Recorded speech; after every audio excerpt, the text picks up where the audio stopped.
محترم سامعین کرام، ابو داود میں حضرت ابو البختری نبی کریم صلی اللہ علیہ وآلہ وسلم کے صحابہ میں سے ایک شخص سے روایت کرتے ہیں کہ انہوں نے بیان کیا کہ رسول کریم صلی اللہ علیہ وآلہ وسلم نے فرمایا، لوگ اس وقت تک ہرگز ہلاک و برباد نہیں ہوں گے جب تک کہ ان سے بہت زیادہ گناہ اور برائیاں صادر ہونے لگیں۔ تشریح میں علماء نے لکھا ہے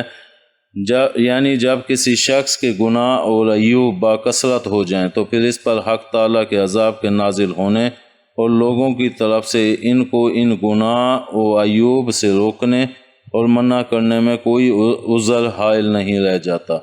لہٰذا اس شخص نے اپنے گناہوں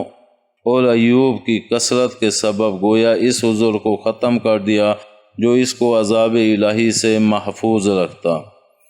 دوسرا یہ لکھتے ہیں کہ لوگ اس وقت تک ہلاکت و بربادی میں مبتلا نہیں ہوں گے جب تک کہ وہ اپنے اور اپنی برائیوں کے بارے میں دور دراز کی تعویلیں اور نار و آزار و معذرت کرنے کا رویہ اختیار نہ کریں۔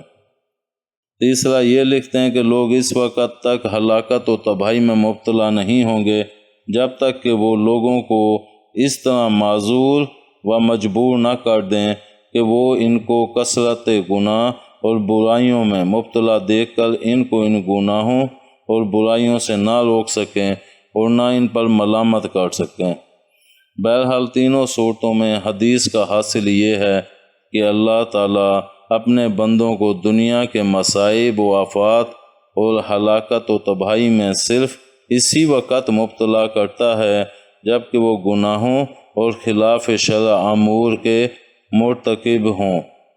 احکام الہی کی نافرمانی کثرت سے کرنے لگیں، اور جب اللہ کے نیک بندے ان کو گناہوں اور برائیوں سے روکتے ہیں تو ان کا کوئی اثر قبول نہیں کرتے بلکہ نہایت بے حسی اور لاپرواہی کے ساتھ اپنی اختیار کی ہوئی راہ پر چلتے رہتے ہیں۔